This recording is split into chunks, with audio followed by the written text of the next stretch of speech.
Josh, here we are, 2025, episode 57 of the Deep Dives podcast.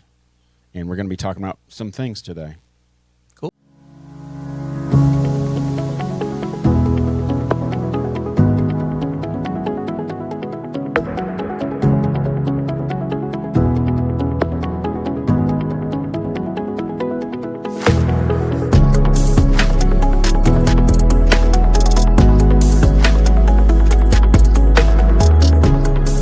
Hey, welcome to 2025, Joshy.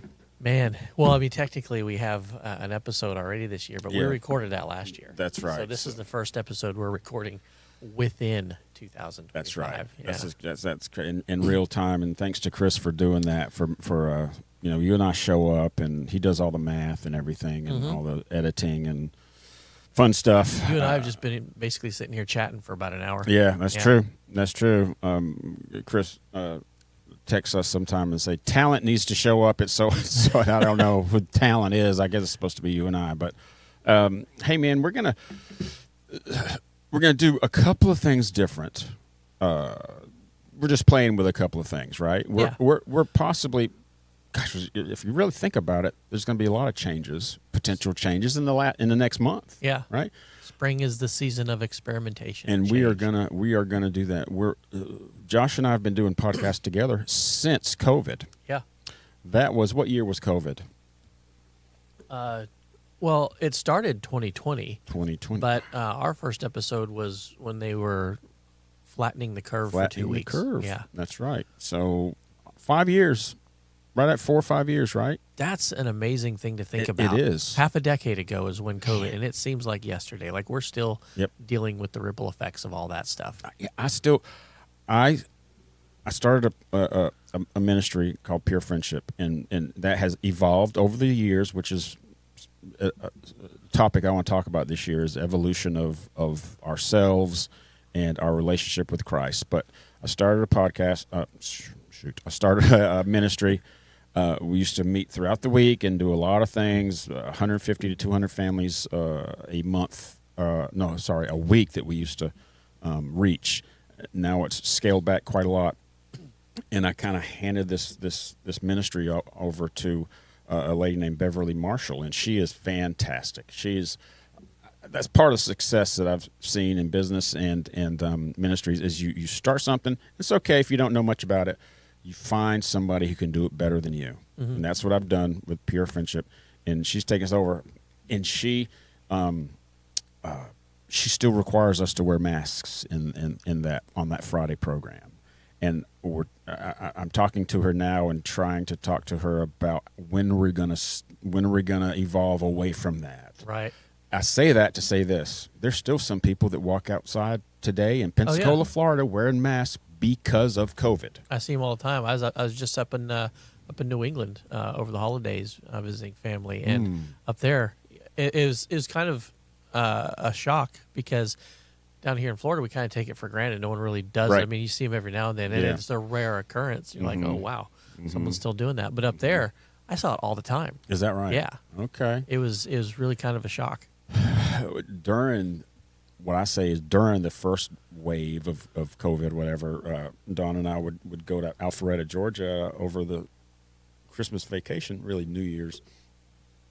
And I noticed there was a time where we stopped at a place in Florida to get something to eat and but nothing was open. Mm-hmm.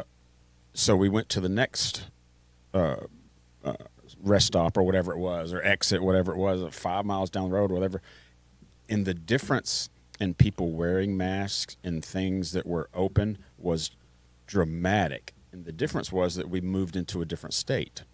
So even the state lines during the COVID thing was so different. Yeah. In Florida, woohoo, we're not wearing masks, Right. But you go over the state line just a little bit, and everything's shut down, and people that are open, just the drive-throughs are open, and they're all wearing masks. It was just so we're still experiencing that. People live close, next to each other. They still have a different mindset right. about it. some people will not go out of their house without wearing a mask. I don't Yeah. get it. I respect it, and I'm fine. You wearing a mask doesn't bother me. Right. But I don't know exactly why we're still doing it. Yeah. You know what I mean? Has there been proven ways of stopping getting COVID enough? Is the mask proven enough to where we continue to wear masks? That's a rabbit hole. Yeah, And- I know. and Anyway. that one's a really like incendiary rabbit hole too. We'll talk about that in another podcast, Yeah. perhaps. Anyway. It's like talk about vaccines. Yeah, right. Exactly. So this year, I'm gonna start doing a couple of things about things that I'm doing in my life. We kind of did that before. Yeah, but it was less formal. Yeah, it was less formal. It was So more part of chit chat than it was. right. Today, what I've been doing lately. Some people that listen are going to just fast forward. I'm good with that. Those of you who don't fast forward, I'm going to tell you what I've been doing lately, and the reason I'm using what I'm going to tell you is because I think it starts, if you're Christ minded, like I try to be, you start seeing your evolution in your relationship with Christ in your everyday life. Let me talk a little bit about some other things that may seem unrelated first. Okay, so my brother and sister-in-law, whom I adore, sold me a 2011 Camaro convertible, and Don and I bought that car thinking, okay, this will be a car that will bridge the gap between what we have now and what I really need, which is a utility vehicle. Something I can put my mountain bike on the back of, put my camera equipment in, and go, right? Go off-road sometimes, go whatever. Just something with an enclosed back, that still has some style. You know what I mean? Right. I like the Subaru Outback. I owned a Subaru. We owned a Subaru Outback at one point. So I thought that's kind of, in our socioeconomic class, that would be the car for Not really for me. a Pontiac Aztec guy. No. But I have fallen in love with this Camaro. Yeah. It's a 2011 convertible Camaro that I literally take my bike wheels off, put it in the trunk, and by the way, that fills up the trunk. Right. Oh, yeah, no doubt. Not much Camaro wasn't else. intended to haul bikes. Oh no, not at all. And so I take the bike and I put I have a platform, a stern platform in the back seat. I've developed a way to take the bike without the wheels on it, protect everything that's greasy and sharp, put it in the back, and tie it down with the top off. I can still put the top on and off with the bike back there, but when I'm putting the bike in, I have to have the top down. I love this car so much. The only reason my top is on my car whenever I'm driving around is because it's in the 30s or 40s. Mm-hmm. I've driven with the top off in the high 40s with the windows up and the heater on. I just love it, man. It's quiet. It makes zero. I can not hear the engine. It has a CD player. Yeah. And that, to me, is nostalgic, right? So I've been listening to old That's CDs. weird to think of CDs as nostalgic. I know it. I know That's it is. wrong somehow. Well, the reason that I think of it as nostalgia is because once I learned that it had a CD player, I went looking for my CDs and I couldn't find any. I don't have any, I have some somewhere, but they're somewhere where I can't put my hands on them. So I've started buying CDs at thrift stores. There's a store in town. I can't remember what the name of it is, but they have thousands of CDs that you can buy for $5 to $15 to $30 if they're brand new. Mm-hmm. So I've started a collection of CDs. So I've started listening to music a whole lot more, which, man, I love. Do you have one of those CD binders again like we used to have? Not yet. Oh, okay. No. What I've done, every time I think about putting something in the Camaro, I've got to think small. I've got to think economic, because it's you just have to do that. There's not a lot of storage space in there.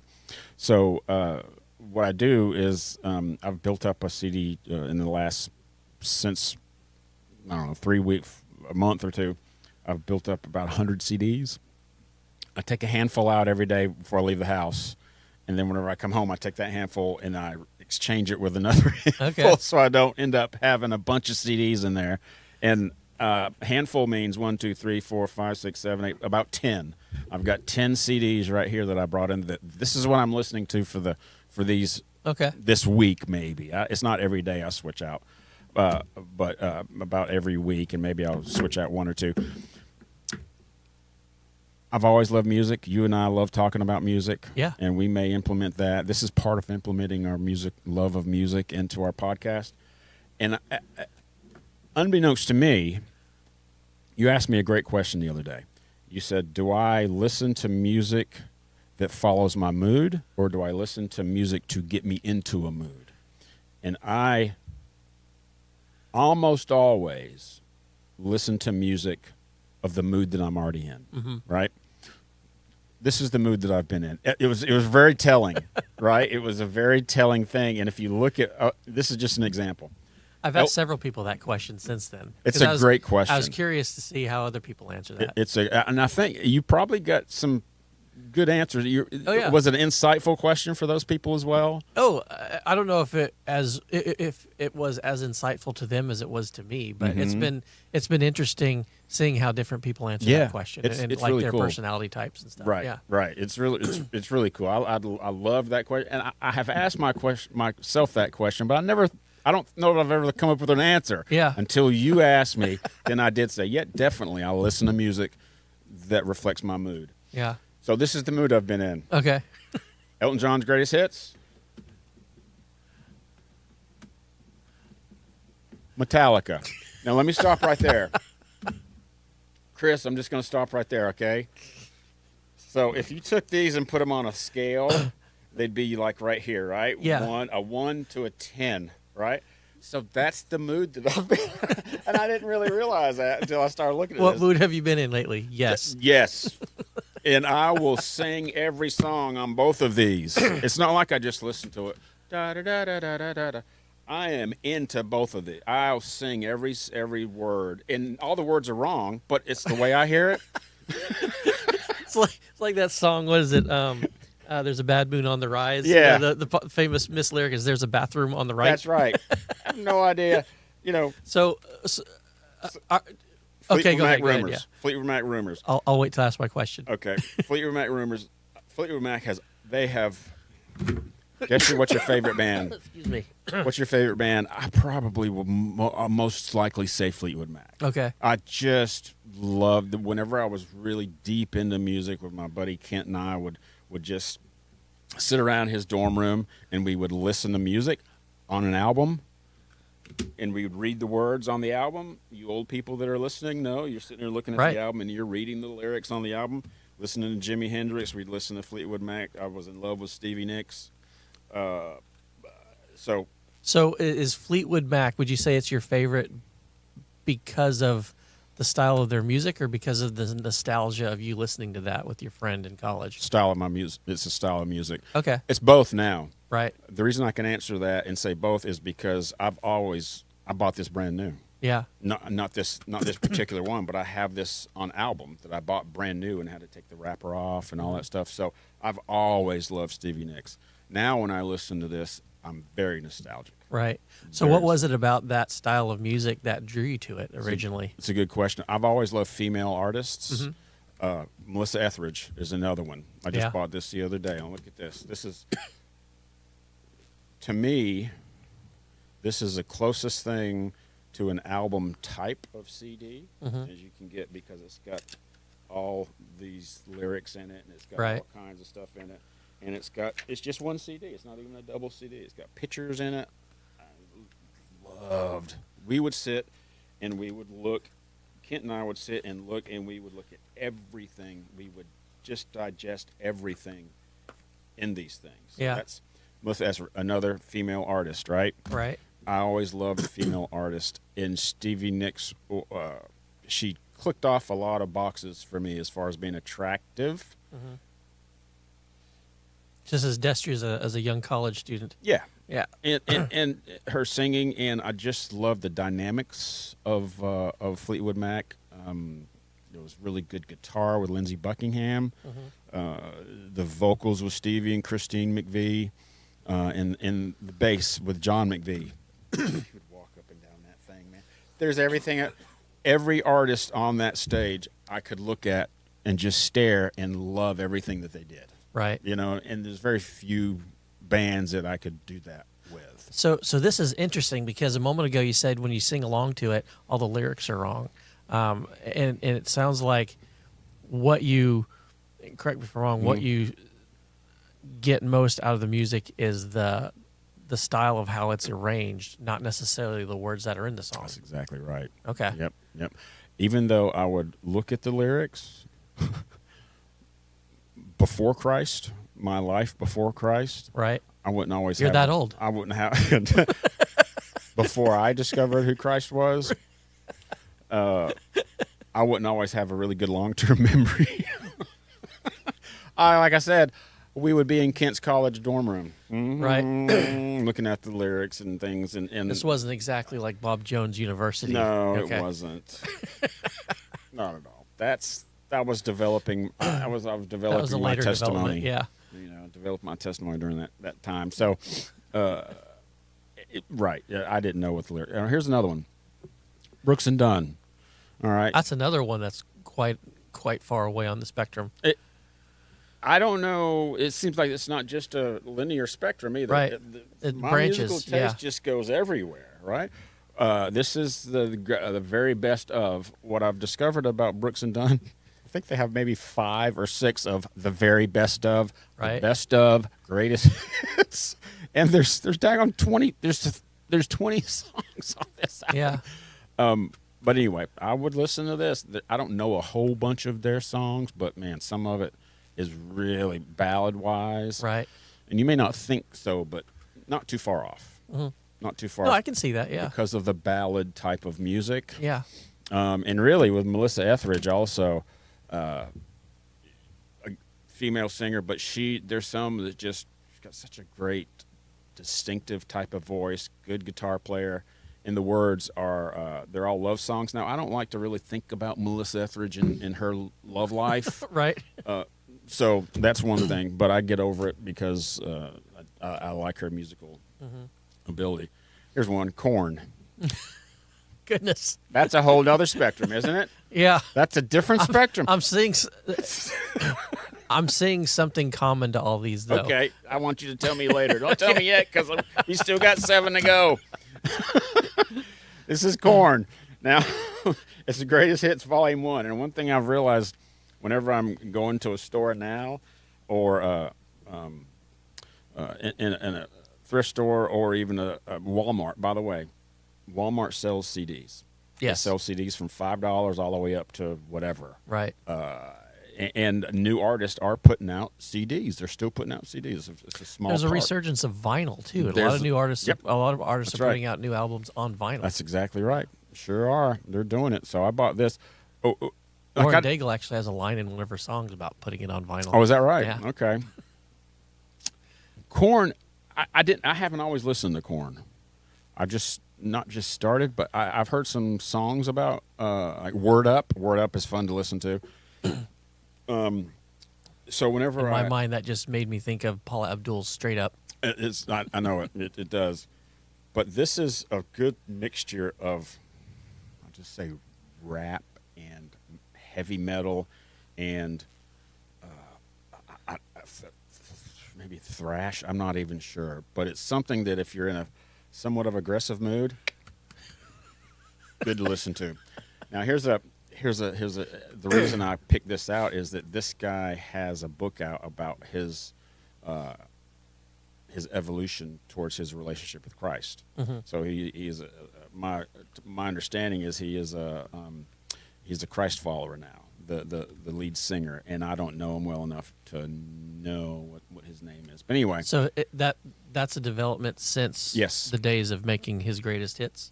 well, I don't know about greatest hits, but he was in Korn, wasn't saved, been in Korn somehow. I don't know if he got out after or before or during, if it was an evolution for his So this is relationship with Christ. this is in a way kind of his part of his pre-Christ At least testimony. I know for sure that part of it is pre-Christ because there's an Yeah. advisory, strong language, Well, yeah. violent content.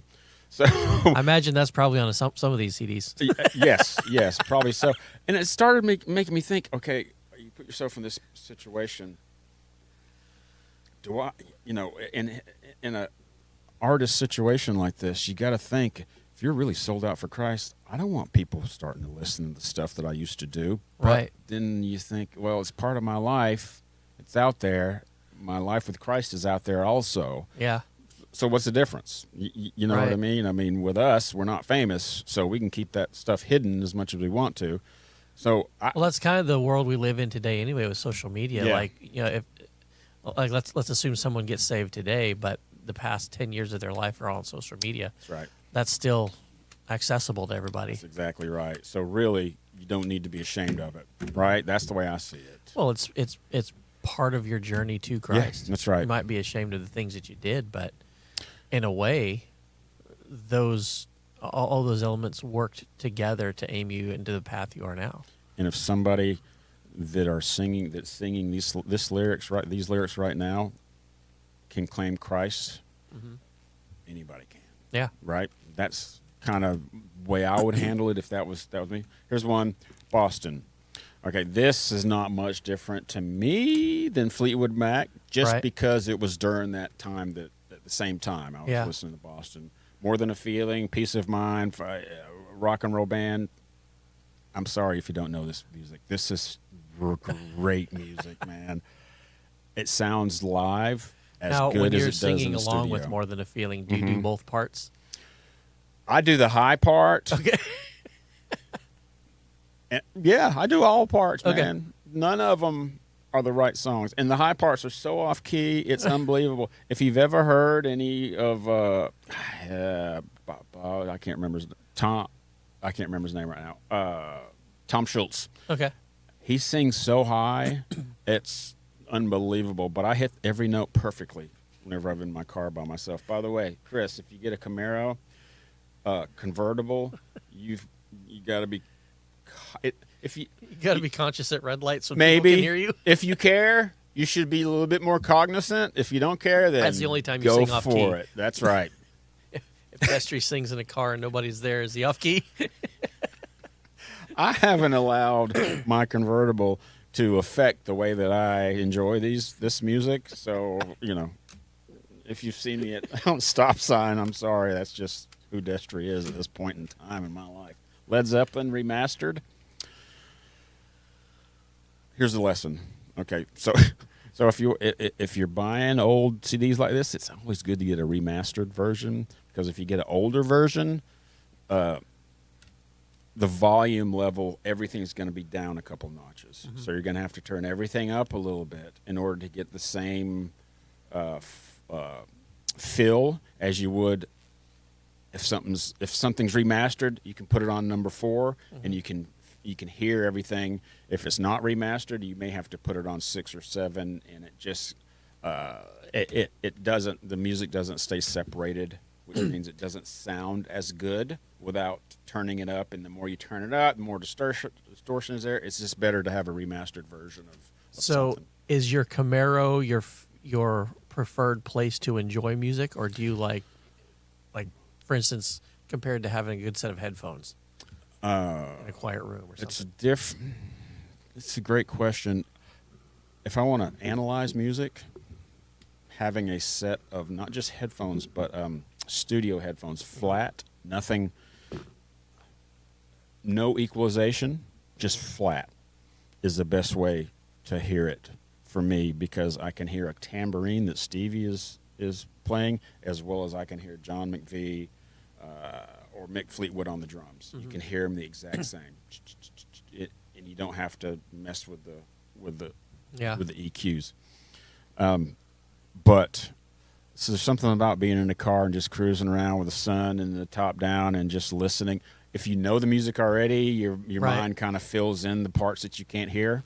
And there's no question, a car is not a good place to listen to. Right. It's not where you go for studio quality. No, it is not. Yeah. It is not. So you got to turn it up real loud. Right. Which is what I do all the time. That's I'm why I already tend to deaf. listen more to talking stuff in the car Yes. and music stuff when I Right. have good speakers or headphones to listen to. So to pull off your question a little bit more, I have a lot of equipment at my house that I've gathered over the years, turntables, EQs,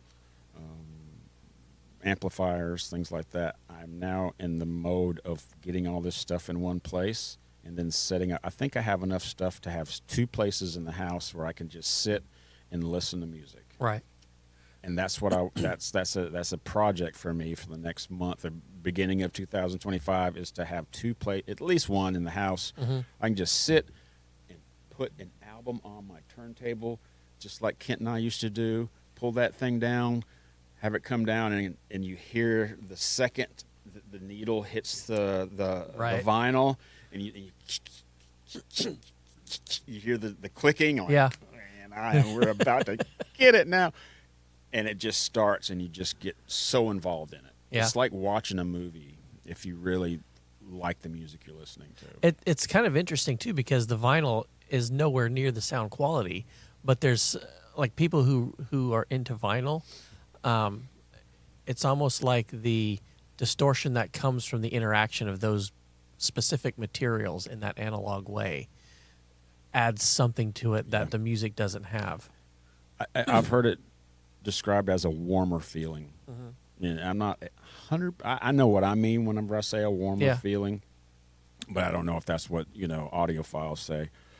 I learned something by reading I think it was the Making of Rumors, the Fleetwood Mac album. The engineer. I don't remember her name. I don't see his name right here. But the engineer did an audio book. And now this is a guy who was sitting at the main board. He's watching everything. His job is to watch everything. His job is to do everything with everybody. So what a perfect person to write a book about his experience with Making Rumors, right? Right. So I listened to that, and man, it's so good. So good. One of the things I learned was that whenever, see if I can say this right, whenever the molds are made for the records, so the mold is made, there's some process that it has to go through, the curing of it perhaps, right?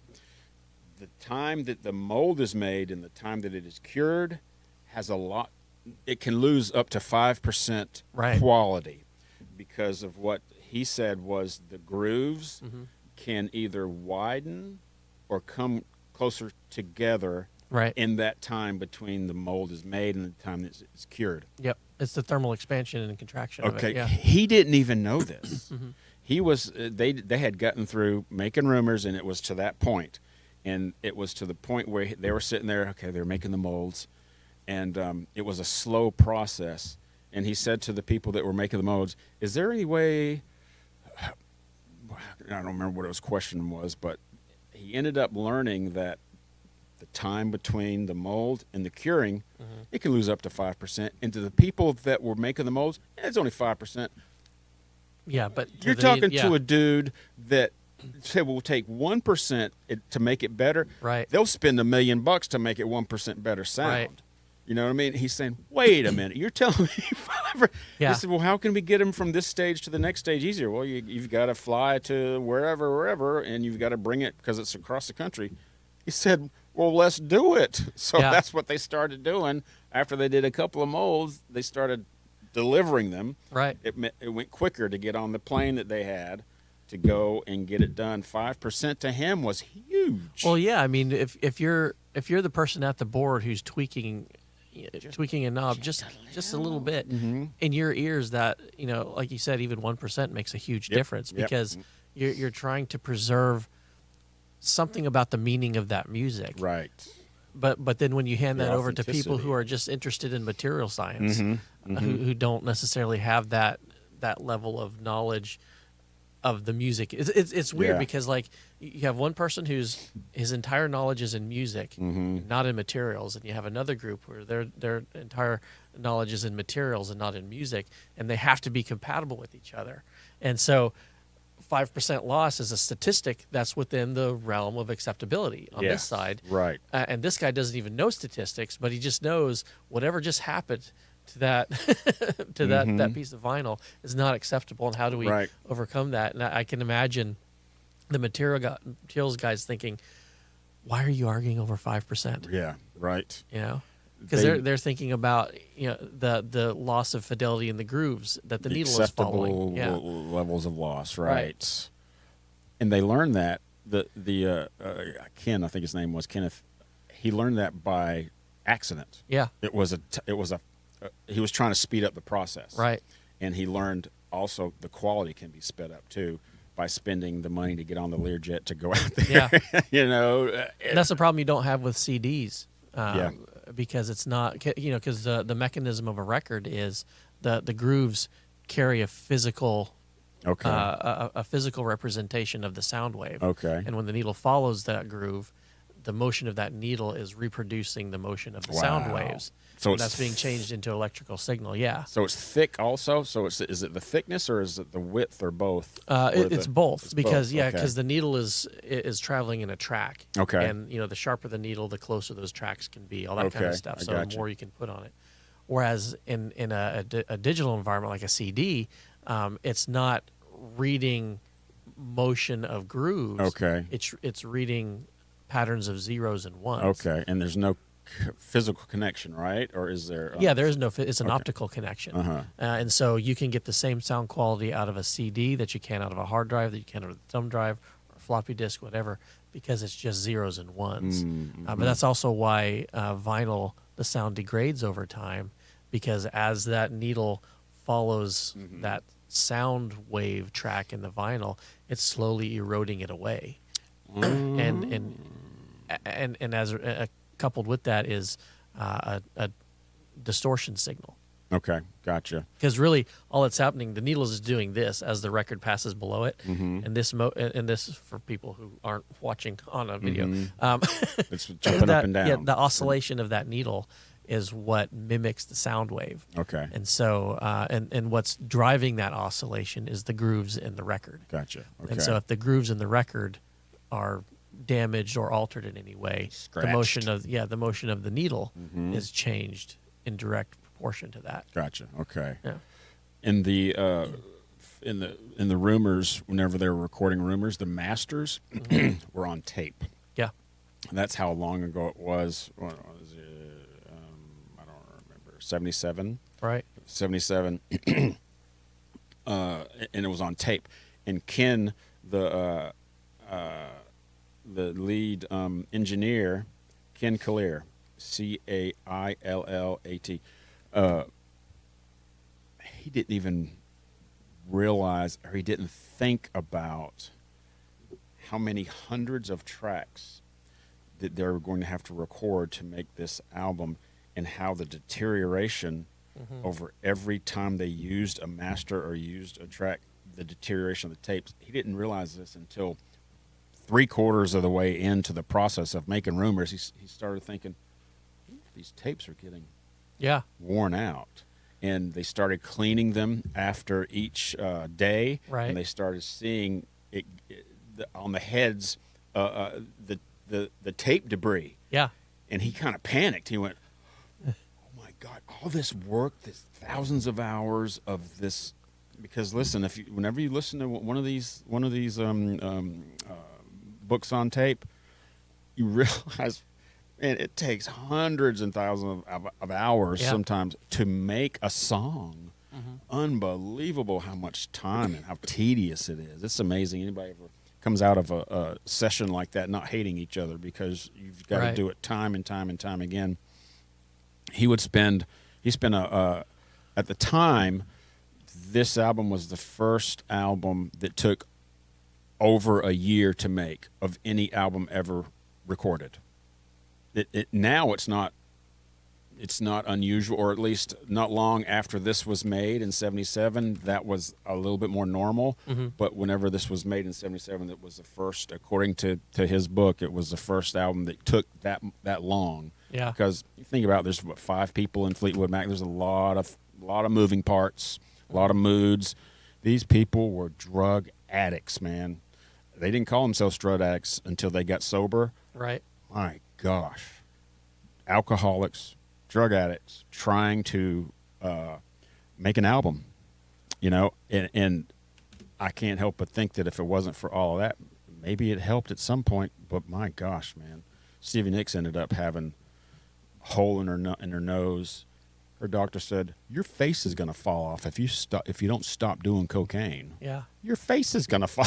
It basically said you're going to lose the integrity of your nose Yeah. if you don't stop doing this.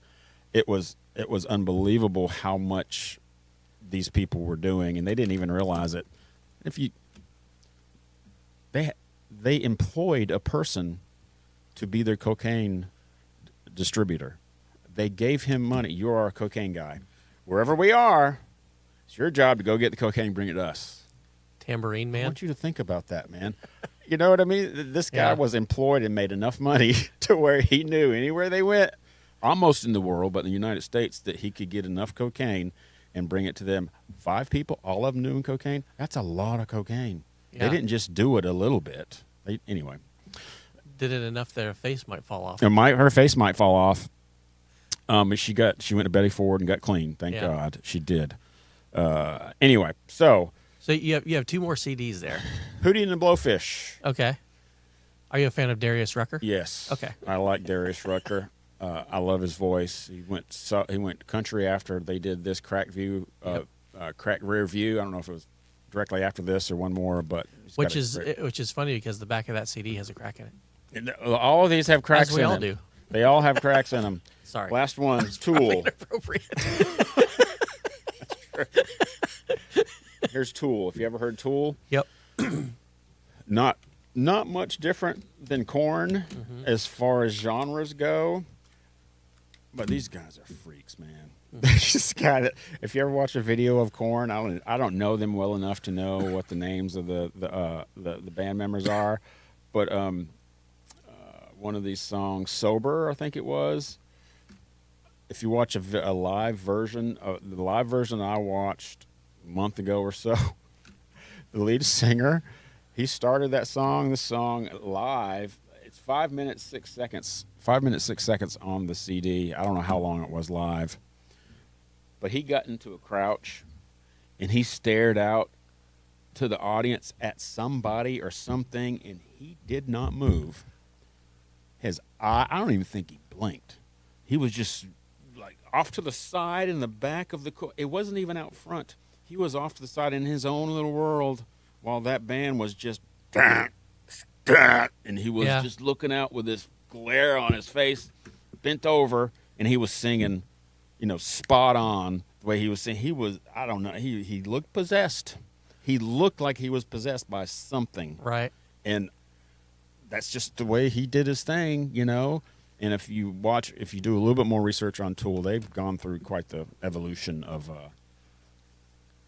It's a kind of a subculture who likes to make stories up about Tool, and they're the kind of people that go, "It's not true, but we're just going to let that roll a little bit because it helps our reputation of the people that think that we're devil whatever, think that we're possessed or whatever it is. Right. It's not true, but we'll let them think that." Makes them more famous, Anyway, Yeah. So what does that mean, Josh? Well, I don't know what it means, but so here's some takeaways. Because this is super interesting to me. Okay. Seeing how people think and This could be Analyze Destry's life segment. not necessarily analyze Destry's life, but just the human condition in general, right? Because this is a deep dive podcast. It doesn't necessarily have to be a deep dive into the Bible true. every single time. It's a deep So dive into true. something. And And we've kind of done a deep dive into your psyche a little bit. That's true, Josh. And so one of the things you mentioned was kind of your musical spectrum, how it's not linear, but there's like several branches of it. And what's interesting about that is it seems like all of these lie on the extreme outer edges of all of the branches. Mm-hmm. Like there's nothing really that's central. Top 40. Not top 40. Is that what you're saying? Or not? No, not necessarily top 40, but like take Corn for instance, right? Whatever branch that's on, Corn is like the extreme of that branch. Extreme of the branch. Right? Okay, gotcha. Brooks and Dunn, totally different branch. It's country, right? But it's Right. kind of like extreme country. Like if you're a diehard country You person, know who Brooks and Dunn Brooks are. and Dunn is your one of your go-tos most likely. Back in the day, whenever they were Right. big time. Yeah. Yeah, back before there was a thing called bro country, Bro- right? Just going to the beach and having a Right. going out fishing, and I have a truck and all this stuff, and ain't nothing better than a girl in the country. That kind of bro country, right? Which is totally useless, I think. It's fine if you're into that kind of thing. The Red Solo Cup type of country. Right, gotcha. Gotcha. Brooks and Dunn isn't bro country. No. It's kind of like old. So on the country branch of whatever this spectrum looks like, that's kind of like on the extreme. Like this is what Yeah. country is. Yeah, right. This right. is what metal is. Metallica. Yeah, Metallica. Mm-hmm. And then you have like Elton John, which is totally different from the other ones, but it's sort of on the extreme branch of whatever branch Elton John would be on. So that's kind of what's interesting to me is like you're kind of a compilation of extremes. You told me one time, you said you think with Chris, you and I, authenticity seems to be very important. Whatever we deem as authentic Right. is important. And thinking about that conversation that we had and looking at these CDs, that's what this is. It's like Elton John, there was nobody like him. Right. Whenever he was authentic Elton John. Yeah. Whoever he is, whatever he is, he's Elton John. Fleetwood Mac, there was nothing like this. Right. Whenever they came out, authentic Fleetwood Mac. Boston was authentic live music, man. Just and perhaps like you said, this is extreme. Yeah. To me, anyway. It's authenticity, perhaps. Right. As I see it, I don't know, but Yeah. it's interesting to think about. One of the other observations. This goes back to something you said at the beginning about 2025. You mentioned like growing your relationship with God, things like that. I would be interested to see on the branch that includes like worship music or something, what your handful of CDs would be in that type of genre, or if. So it might be that there's a parallel track to all of these, that here's the secular version of that track, here's the sacred version of that track, but it's similar styles of music. Yeah. However that manifests itself, it'd be interesting to see you come back with a handful of CDs that that's more on the sacred side to see how that compares with this, because there's probably like two sides of the same coin. I think you're right, because I'll reiterate, this is the mood that I've been in recently. Right. Exactly. This is the mood.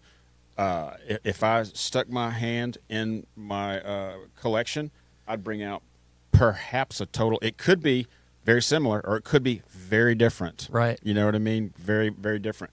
Now, one of the things as far as the CDs go, what could affect it of what I have is the availability of what I call good sacred music on CDs. Right. You know, there wasn't that much. Yeah. Back whenever this was made or that was made. And that's actually an interesting dilemma too, because growing up, I remember as a young guy, I used to play the drums in a worship band at church, and really into music growing up as well. But there's always this thing that like Christian music doesn't really like to admit a lot of times, and that's the quality of the production. Because it's almost like we bank on the idea that we have a captive audience, right? Yeah, right. Like if you're a Right. Christian, you listen to Christian music, and so there's not really a lot of competition, because you have to borrow from this library Yeah. of Christian music, and that's kind of that's kind of an awkward truth to have to admit, because when you look at like the quality of a Fleetwood Mac CD, right? Is there anything in Christian music that matches the type of originality and quality of the production of that? Right. Production meaning you can hear the cymbals, you can hear the guitar, you can hear the voices clearly. It's not all jumbled together. It's the quality of the sound. But also like the originality or like the skill. Like there are some people that just have a talent for putting notes together. And not talking about the mechanical aspects of does that note sound good on a piece of vinyl versus a CD or whatever, but like, there's something different between like Beethoven's Fifth and Taylor Swift's Shake It Off, right? I'm not impressed that you actually know one of Taylor song. I'm impressed, but not in a good way. But go ahead. My wife listens to I couldn't have called another. I couldn't have called it. I cannot. If you put $1 million in my hand, I couldn't call one Taylor Swift. Anyway. So I'll go on a Taylor Swift rant for just a second here.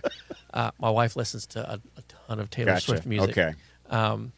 And Taylor Swift is one of those artists where I if I'm going to be honest, it's like a love-hate thing, because she has a tremendous ability to put words together. Does she? In an artistic way. Okay. There's the talent, man. Yeah, there are a ton of songs that are absolutely worthless, but there are a couple songs where she exhibits that kind of talent, where like the way you would say this is so poetic. Gotcha. Like it takes a talented brain to have that type of artistic insight. Gotcha. And that's I see that in some of her songs. Gotcha. Understood. That doesn't mean I'm a Taylor Swift fan. I'm just saying, of the songs that I've heard my wife listen to. Right, sure. But I would say the same of pretty much every one of these CDs. I know these CDs, and I'm familiar with their music, and they all have aspects of those. Look at this guy, man. Yeah. How many? He's so prolific. I don't know now. Pro- Prolific. There you go. Prolific. Yeah. I hope you're not going to cut that out, are you? Okay. He's so prolific songwriter, and believe it or not, so is Stevie Nicks. Half of her stuff she writes all the time. Not half of it ever gets anywhere. You know what I mean, it's just she just can write. Anyway, go ahead. Taylor Swift probably writes a lot. Oh, I think she writes all of her own music, but I don't know for sure. But you and Taylor ain't that tight, right? Taylor. So I forgot where I was going with that, but I'll just keep talking anyway. Well, that's what interested you about Taylor Swift, is that her ability to put words together, right? And Which to produce them. Yeah, and that's kind of been an evolution in my own musical preferences. Not that I'm a Taylor Swift fan or anything, but you don't have all of her albums. I don't. Just a few. Yeah, just a few. But for the longest time, my appreciation of music was kind of like we talked about earlier. Not so much in the lyrics, but in the style of the music, the arrangement of the notes, the vocal compatibility of harmonies, things like that, which I still love. But like Alison Krauss. Alison Krauss, absolutely, yeah. Like she can sing here and one sound of the just purest as good. voices. Which, by the way, just bought tickets to see her in May. Did you? Yes. Where's she going to be? At the Wharf. Is she really? Yes. Yeah, at Orange Beach in May. I bought tickets for me and Deb to go see her. Yeah. What a great. And I actually texted my daughter, because my daughter's going to be in school at the time and won't be able to go. And I was like, is it okay? You're not going to be able to go because you're in school, but is it still cool if me and Mom go? She's a big fan too? Yeah. Oh, okay. Not as big a fan as my wife and I are. Definitely not as big a fan as I am. Okay. But, okay. I gotcha. But still, she's, she went with us last time. Okay. Because this will be the second time we've seen Alison in concert. Nice. And she did enjoy it the first time. So good in concert too. I mean, really, right? In concert, same as on an album. Man. Oh, more so. Yeah, It's right. I could see that. Yeah, like More energy. the sound isn't better because you're in this huge stadium or whatever, but I don't know, but the quality is better because It's you're listening expanded. It's bigger. well, that, Sound and I is think bigger. the psychological aspect of it is you're like listening to that person that you've listened to digitally for most of your life. Okay. You're watching you're watching the Yeah. notes come out of that person. Yeah, gotcha. And gotcha. there's something different about that. You know, 'cause That's I've what been- live music is about, man. Yeah, That's I what live love music- live music. Yes. But anyway, yeah. so- Alison Krauss. but yeah, later in life, I've started appreciating the meaning of the lyrics more, which is why there are certain songs from people like Taylor Swift who that would appeal to me because there's a quality of the lyrics that you don't find often. Right. And that you don't even find often in Taylor Swift music. But but any artist, well, not any artist. There's a ton of them that are just totally useless. Yes. But In your opinion. yes, Many. yeah, like most of modern music, especially in like the pop genre and stuff like that. It's just there's nothing original about them at all. Okay, so let me transition. Okay. I love what you just said, and let me this is why, Chris, and viewers and listeners, that we are talking about music now, because Josh and I, we could sit here for hours and talk about music. Yes. Because it is a passion of ours, and what are we on? We've got to be about an We're hour about an now. hour, yeah. And I don't even feel like we've just gotten started. Well, we definitely haven't. This is going to be an ongoing thing. Good. Yeah. Very good. Okay, so let me transition into this. Okay. You talked about the new music. I want to get there for a second. Yeah. I discovered a band last night that whenever I go to bed, I go to sleep on my right side. I'm watching, usually I'm watching either Bob Newhart or whenever he was a psychologist, or Andy Griffith. Yeah. That just puts me to sleep. It's just what I need to go to sleep, and it pretty much stays on all night. Andy Griffith had to be a psychologist a lot of times in that He show. sure did, Yeah. and he was Yeah. There's times, again, my psyche. There's times that I wake myself up laughing. My subconscious is laughing at Andy Griffith, and I'm asleep. I'm waking up, and Barney's drunk. You know what I mean? Right. I didn't even know that I was conscious watching. Anyway, so I started charging.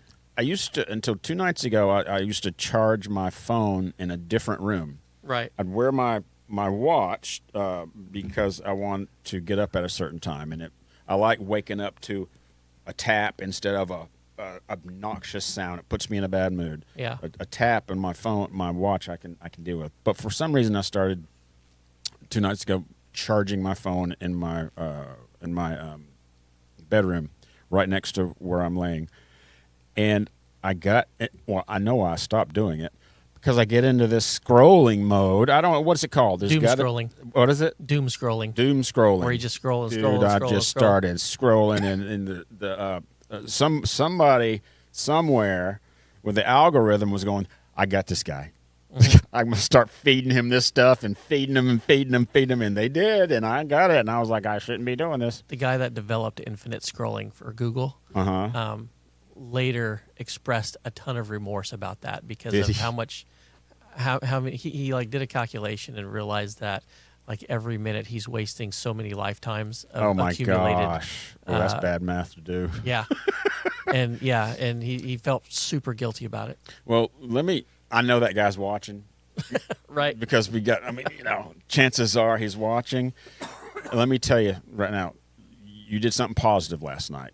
Okay, I want you to put that in your life algorithm. I discovered the red clay strays. Yes, I know who you're talking about.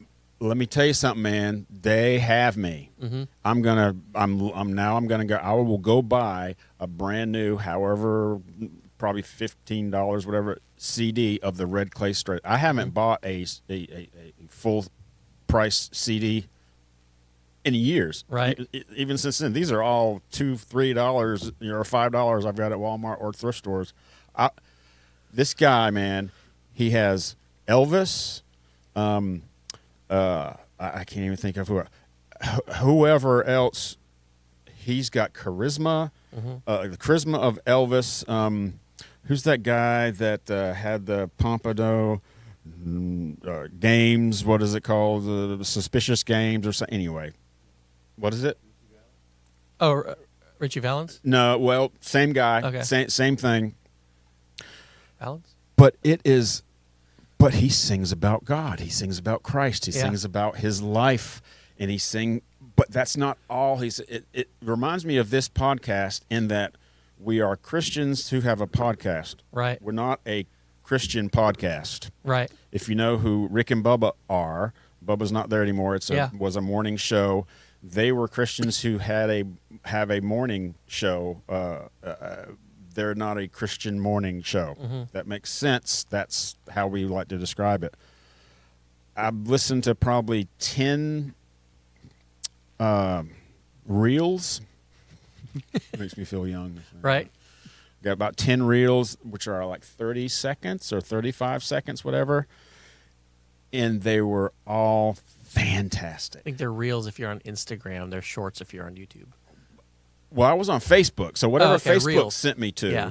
is I That would kept be Instagram probably. so I liked their page, and I was going. I went to their side, their page, whatever, and there was nothing that I didn't like. This is new music. Yeah. This is what in 2025 I want to start talking to some young people, and I want to get some new music into my life that I will like. There's nothing near this to me right now. Yeah. There's nothing near Led Zeppelin. There's nothing even close to anywhere on the spectrum that I Right. like as much as Fleetwood Mac. Nowhere near it. This guy's got me excited because it's new, it's good, it's rock, but it's hillbilly kind of, and Right. he's up there. And there was and I think it's authentic, man. I saw a camera view of him from the guy. The camera was on stage looking out behind him from the right, and he saw the audience. Dude, he did an Elvis leg move that was fantastic, man. And I don't even think he knew he did it. Right. You know what I mean? He just said, his leg was moving like this. Like, man, that's what got him off of Ed Sullivan, man. You know, he did it, and it's like he almost tried to stop doing it. Like, Yeah. man, that is a natural move. That dude's got He's slick back hair. You know, It's cool to watch people who are enveloped in their music. that's what got Yeah. me. He looked like he was totally enveloped in his music. And he's Right. probably doing that type of thing in his garage, in his bedroom when he wakes Yeah. up, in his He's whatever. feeling it while he's doing it. He's doing it. and not in the fake way that a lot of people do, like, Not try at to all. fake close their eyes like it means something to them, but they're just performing. Not at all. Yeah. The Red Clay Strays. Yep. And whenever the videos that I was watching, they showed the band members. Dude, they could have been my high school friends, man. T-shirts, long hair, didn't shave for 3 days, and they were just killing it, man. You know what I mean? Just the bass player just killing the drummer. Woo! The drummer's on top of the stage. There was Yeah. one point where the guy was I wish I'll get to know him more and I'll know their names, but he was singing, and it was coming to the end of the song, and everybody was singing the song in the audience. The drummer was on the back. He was standing on his stool. His head was way up in the air like this. Yeah. And at any other time, it would have been a distraction, but it wasn't. It was just part of the deal. You know Right. what I mean? And they just ended the song and went on. Man, that's what I've been looking for. Yeah. You know, people like, so you know a little bit about them. Yeah. I actually was introduced to them by my daughter. Okay. Who likes them. Okay. This guy can't be more than, 27 years old? No. Really He's- good music, though. Man, oh, man. Chris, have you ever heard of him? Man, you got to I've listen. actually been really excited lately because, like, my daughter, as she's she's now in college, but she's at the point of her life where she's starting to develop her own likes Yeah, in- okay. in music and stuff like that. She's getting more influences from people she's meeting. Yeah, that too. And like, you always, I don't know, if you really enjoy music like we do and appreciate it, that's kind of a worrisome thing because, like, if your kid gets into music, are they going to get into something that sucks? Mm-hmm. but it's really been a pleasant surprise because she's starting to develop very similar interests in music that I have. Okay. And like she's introduced me to some stuff, and I've introduced her to some stuff, and it's like mutually compatible. Nice. Okay. Music preferences. So that's been really cool. Okay. All right. This is what Kent and I used to do. Yeah. This was that we would call each other, and he would say, "Man, you got to listen to this. You got to." We actually watched a concert together online, and it was. I didn't even realize that this is what we were going to do. Yeah. It was just an old. I guess it was an old-fashioned way of doing it or whatever. We just started the video at the same time. It wasn't like we were online. I watched YouTube video. He watched YouTube video at the very same time of whoever it was. And we sat there for an hour whenever I was supposed to be working at my desk, and we watched the licks, and, you know, we talked about what this person just did and how they played the guitar, that lick that he just did, and the drummer. Anyway, it was really exciting to do that. We'll close up here in just a minute, but let me tell you one thing. Good, because I have one last question when we do close up. All right, very good. This will be my last my last topic. I want to eventually talk about movies and TV, but Donna, my lovely wife, and I went to a movie for the first time in years. It's been years. Guys, where we're recording right now, less than a mile down the road is a 12-plex studio, movie complex. I go by there and I turn and go, "Those things still open?" That's how long it's been since I've been to a movie. Yeah. First of they all, were closed for a long time during COVID. They were. Yeah, it actually changed the industry fundamentally because new releases were starting to be released on Amazon. Is that right? Like, okay. And people were figuring out, like, hey, it's a lot cheaper and cooler just to watch this new thing at home.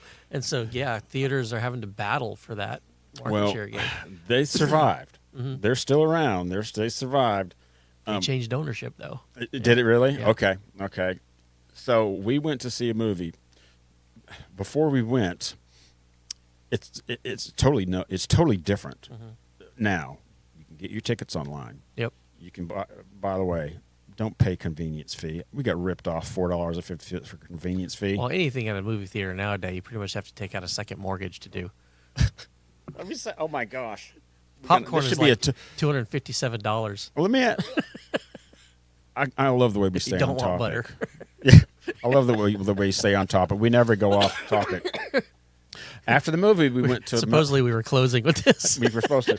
After the movie, we went to Mellow Mushroom. Do y'all want to guess how much a large pizza cost at Mellow Mushroom? Oh, it was probably like on the order of $50-$60. It was $32 or $33. Okay.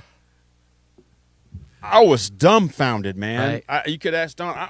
The waitress came up and said, "Can I help you?" I said, "Yeah, we need to go get a loan to get a pizza." Yeah. And she said, "Hey, I don't make the rule. I don't make the prices." I said, "I know, but you're the one I'm complaining to." I felt so. You're the face of the organization right now. I felt so justified. I wanted to stand up and go, "Can y'all believe this? $30 for a large pizza?" You just kind of sounded like Barney Fife there. Good gosh, Can y'all believe this? I still can't believe it. So, we didn't get $30. We got a $25 pizza. You need to go to Skies on Monday. They have a deal on pizza. Yeah. Only Skies is good. Okay, Yeah. we'll go there. How much is a large pizza? It depends which day and which one you get, but you can get out of there easily. And they have pizzas that are about the size of equatorial Earth. Skies? Skies, yeah. Okay. Well, Donna, remember Skies. We're not sponsored by them, but man, Donna's my not goodness, listening it'd be now. awesome if they would. They have my wife's favorite spaghetti comes from Skies, and I call it her emotional support spaghetti because we get it a lot. Well, she needs a lot of emotional support living with an engineer. Touche. Where is Skies? Skies in Pensacola? Yeah, or Davis. On Davis. Okay, all right. Well, Donna, remember Skies. That's actually one of my low-key New Year's resolutions is I want to try all the pizza places in Pensacola. I've actually thought that just the other day. That's Why great. does the New Year's resolution have to be something boring like I want to be a better person? That's right. No, I want to go try all the pizza in Better Pensacola. I want want to start exercising. Shut up. You're not going to start exercising, you loser. Okay, so, all right. Before I was shocked by the $32.5 pizza. Yeah, you went to a movie. Went to a movie, and as I have been in a music mode, we've already talked about that. But Don and I went to a movie. So we went to the theater and we saw the Bob Dylan movie. Oh yeah. I got the name of it right here. What is Experience? Gosh, what is the name of the movie? I thought I wrote that. Look at Bob Dylan movies. See if you can find the name of the movie. You texted me about it. Oh, the Bob Dylan movie. Yeah, the Bob Dylan movie. And it was good. I liked it because I like retro things. It was more of a love story than I thought it was going to be. It was more of a love story about him and his girlfriend and him and Joan Baez. I didn't realize that him and Joan Baez were so tight, but they were. They were on and off for a long time. But the guy who played Bob Dylan did a really, really good job. Don't know anything about Bob Dylan, you'd still enjoy this movie. It was about him. It made it look easy. It made it look like if you got a guitar, good singer, you can make it. That's not at all the way it works. But if you put all that aside, he was so different and such a trendsetter without wanting to be a trendsetter.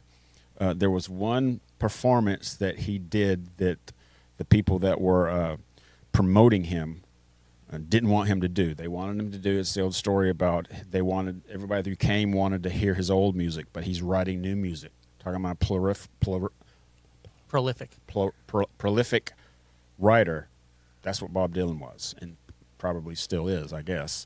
But he would write and play his music. He wanted to play new stuff, and he was so sold on that he went against what everybody was telling him to do and went up, played his new music, and even the people that were his fans were throwing stuff on him. Yeah. We want to hear the old music.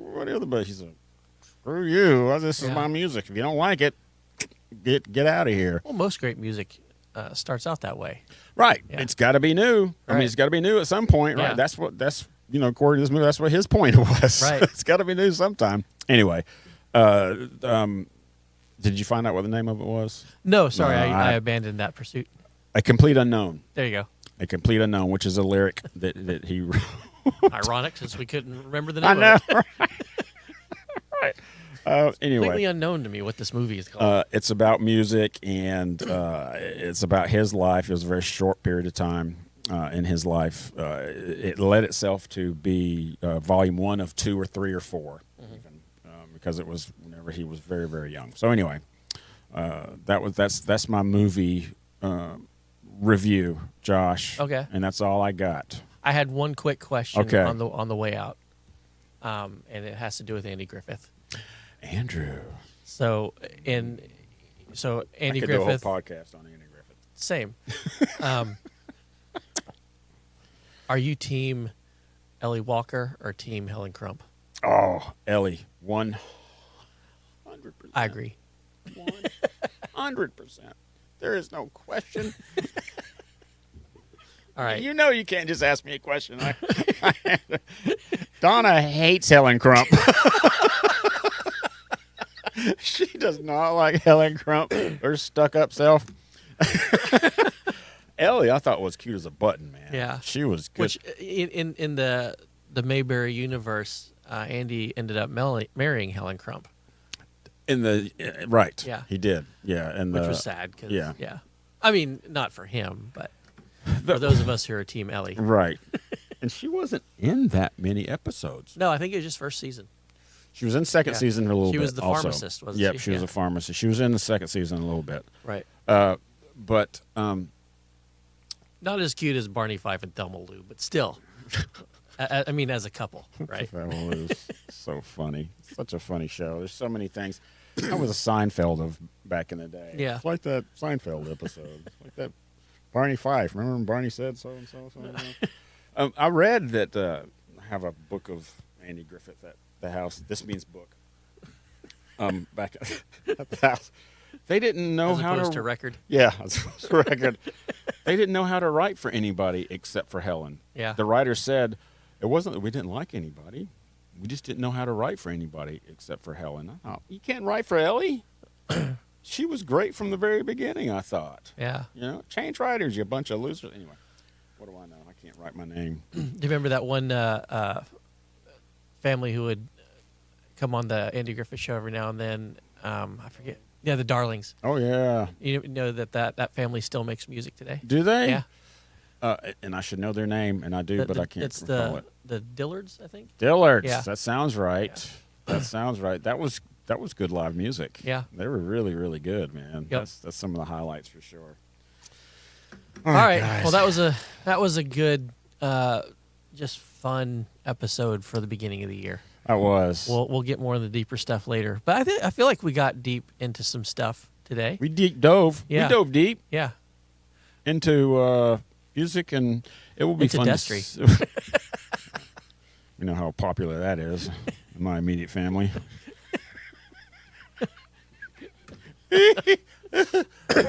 Hey, man, Chris, thanks for being here.